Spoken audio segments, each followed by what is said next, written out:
ئەوەی سەد بکرێت پێش ئەوەی کامەران خالید لەگەڵ هاوژین و چوار منداڵەکەی 6 مانگە هاتوونەتە نێو ئەم خانوویە. ئەوان بۆ سیستەمی گەرمکەرەوەی ماڵەکەیان شۆفاژیان داناوە. هەموو سیستەمی ماڵەکەتان کردووە بە هەموو بە شۆفاژ ئەوە لێکوانەوە لێرەشەیە. سیستەمەکە بەم شێوازەیە. شۆفاژەکە لە نێو ژوورەکاندا دەنرێ و لە ڕێگەی ئاو گەرم دەبێت. شوێنەکەی گەرم دەکاتەوە زۆری باشە. ئاوەکەش لە ڕێگای 2 ئامێر کە بە سیستەمی غازی LPG بەسراوەتەوە گەرم دەبێت. واتە غاز ڕاستەوخۆ لە نێو شۆفاژەکەدا نییە. تانکەری غازەکەش دەبێت لە سەربانی ماڵەکە دابنرێت. لە کاتی سەرما هاتوونە بەکاری دەین ئەو سیستەم شۆفازە و چ مشکلشمان نەبووە تا ئێستا.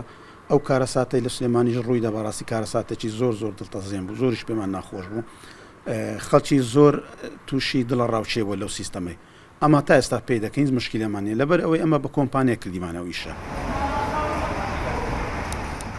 جگە لە خانوو و پرۆژە نیشتە جێبووەکان زۆربەی چێشتخانەکانی هەولێر لە سیستەمی غازی LPG کەڵگوەردەگرن. ماوەی 3 ساڵ دەمێمە ئیش بەو سیستەمە دەکەین. پێشترێش لە مەتحەمیدی 3 ساڵیدی هەبووە ئیشمان پێکردیا زۆر لێ ڕازینە لەبەرەوەی شەریکەکە بەخۆی دێدەی بەستی هەمووی بۆ مەوادی باشە حەساسی داناوە هەر کاتێک هەر ئەشکالە شتەکە دەبی خۆی قفل دەکا.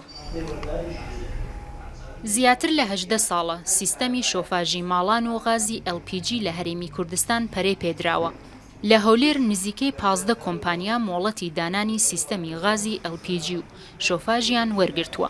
ئەو مەڵەتانەی کە وەردەگرێت لە وەزارەتی سامانە سوشتەکانە وەردەگرێت وەکو تەسیساتی شۆفاژ زمنی تەسیساتیە باشە وەکو تەسیساتی غاز لە بەرگری شارستانیەوە ئێمە کتابمان هەیە. خەڵکەکی یەکجار زۆر تەلەفۆنمان دەکات ڕۆژانە ترسی هەیە لە دروستبوونی هەمان کێشەی سلێمانی بەس ئیدی لێرکان ڕادەگەڕێتەوە سەرچە دەگەڕێتەوە سەردانانی ئەو سیستەمەی ئەو کۆمپانیایی کە دروستی کردووە یان دایناوە یان نەسبی کردووە لە جێگای خۆی. جۆری شۆفاژەکان جیاوازە و بە پێش شوێن و داواکاری خەڵک دەگۆڕدرێت. جیهازی ئاگادارکردنەوەی مەترسی گرنگترین بەشی سیستەمی غازی LPGە. ئەمە ئێستا ئیحازیدا کەوا شتێک هەیە بۆنی غاز هەیە دەبێ ئەو کەسێک کە ئیشی غاز دەکا دەبی شارەزاییەکی تەواوی هەبی ئەو کەلوپەلانەی ئەو کەرستانەی کە لە بواری غاز بەکاردێنی دەبی کەرستەکان ستاندار بن و کوالیتی باش بێ. شۆفاژ و تانکەری غازەکان لە وڵاتانی ئێران، تورکیا، ئەڵمانیا و ئیتالیا هاوردە دەکرێن و نرخی دانانیان لە نێوان 5,000 بۆ 8,000 دۆلارە. دڵنیا ڕەحمان، ڕوودا و هەولێر.